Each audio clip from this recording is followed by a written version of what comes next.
నమస్కారం. అస్ట్రో యజ్ఞేష్ ఛానల్కి స్వాగతం, సుస్వాగతం. అందరికీ శ్రీ విశ్వావసునామ సంవత్సర ఉగాది శుభాకాంక్షలు. ఈరోజు మనం ఈ విశ్వావసునామ సంవత్సరంలో ద్వాదశ రాసుల వాళ్ళకి ఎటువంటి ఫలితాలు ఉంటాయి, గోచార రీత్యా ఎలాంటి ఫలితాలు ఇస్తాయి, ఎలా ఉండబోతోంది సంవత్సరం అని తెలుసుకునేదానికి ప్రయత్నం చేద్దాం. ఇది కేవలం గోచార రీత్యా మాత్రమే మనం ఫలితాలని అంచనాలు వేస్తాము.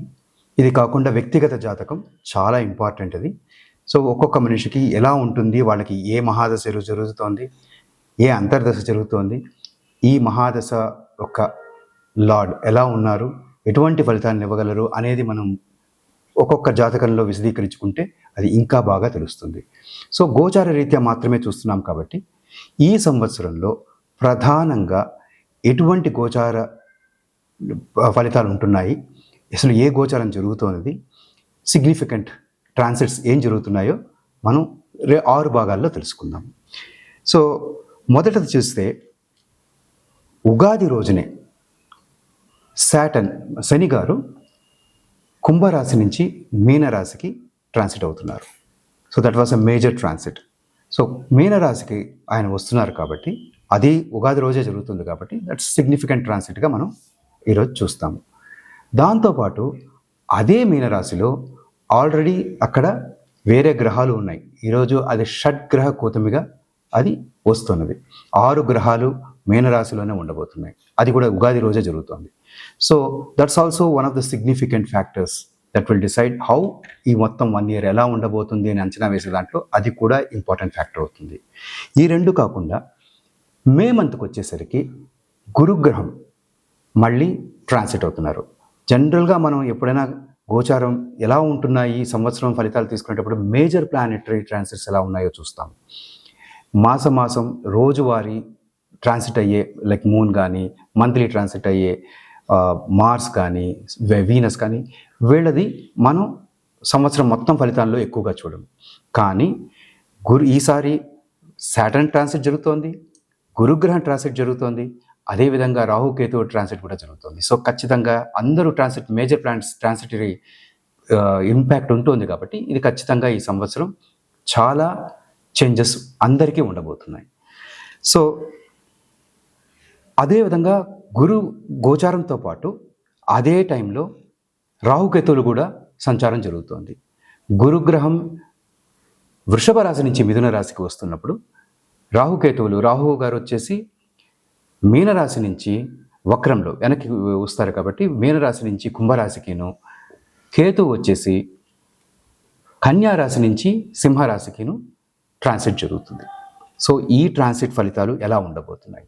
ఇవి కాకుండా 5వ పాయింట్ ఏంటంటే గురువు ఈ ఇయర్లో జనరల్గా ఆయన ఒక రాశి పూర్తిగా సంచారం చేయడానికి 12 నెలలు తీసుకుంటారు. కానీ ఈ ఇయర్ ఆయన మొత్తం ఈ మిథున రాశిని ట్రాన్సిట్ చేయడానికి ఒక్కసారిగా అతిచారంతో 5 నెలలకే ఆయన మిథున రాశి దాటి కర్కాటక రాశికి వెళ్ళిపోతారు.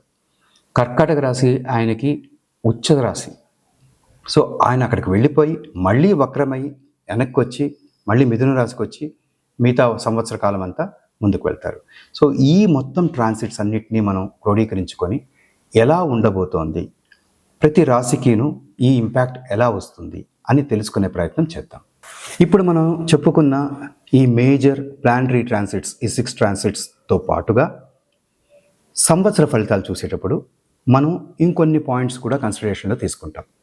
మేజర్గా చెప్పాలంటే ఈ సంవత్సరం ప్రతి రాశికి ఆదాయం వ్యయం ఎలా ఉంది, రాజపూజ్యం అవమానం ఎలా ఉంది, these are indicative things.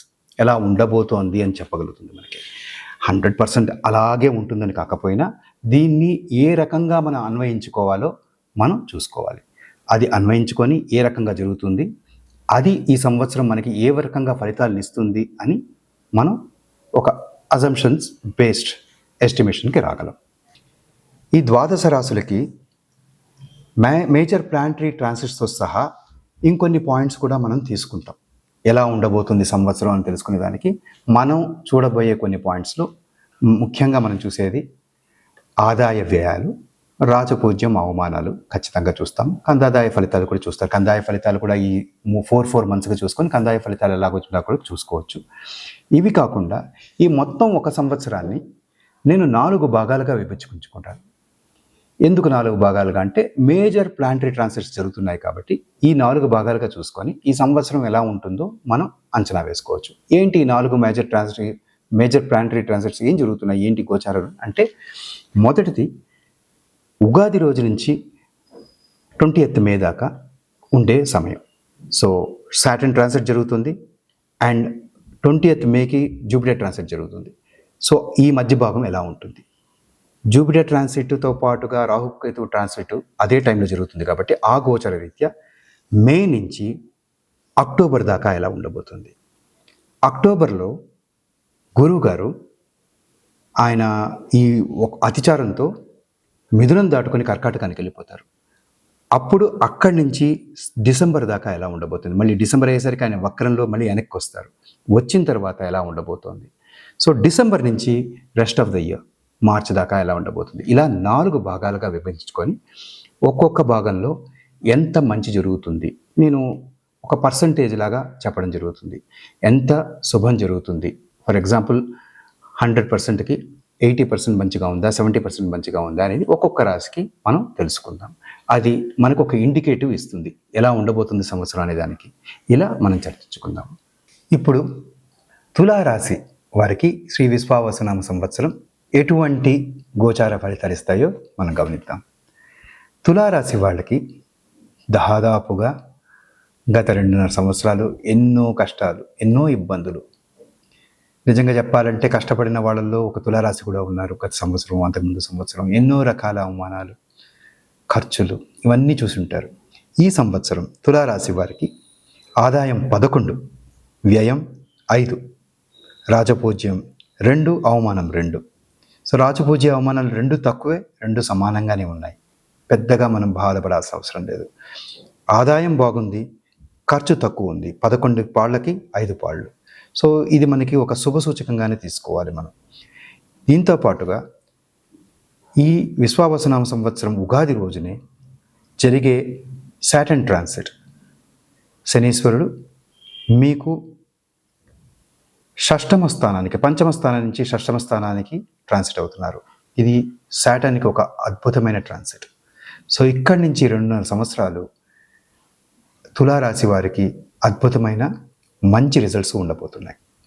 So ఈ సంవత్సరం తీసుకుంటే మొదటి మార్చి నుంచి మే దాకా కొంత యావరేజ్గా జరిగిన మీకు ఇప్పుడు జరగబోయే జూపిటర్ ట్రాన్సిట్, గురు గ్రహ గోచారం కూడా చాలా అద్భుతంగా ఉన్నది. మీకు ఆయన 9వ స్థానానికి, భాగ్యస్థానానికి వస్తారు గురువు గారు. సో ఒక్కసారిగా ఇప్పటిదాకా మీరు పడ్డ కష్టాలు, ఇబ్బందులు అన్నీ కూడా తొలగిపోతాయి. ఇటు సాటర్న్ మీకు 6th హౌస్కి రావడం, దాంతోపాటుగా మీకు అష్టమ గురువు ఉన్న గురువు అష్టమం నుంచి 9వ మేకి ఎప్పుడైతే వస్తారో 2 ప్లానెట్స్ మీకు అద్భుతంగా ఇవ్వడం మొదలెడతాయి. సో మీరు మే నుంచి కొద్దిగా మే దాకా యావరేజ్గా ఉన్నా కూడా మే నుంచి you can start seeing amazing results. చిక్కుముడి పడి ఎలా దీన్ని విప్పాలో అర్థం కానివన్నీ తనంతటి తానుగా క్లియర్ అవుతూ పోతాయి.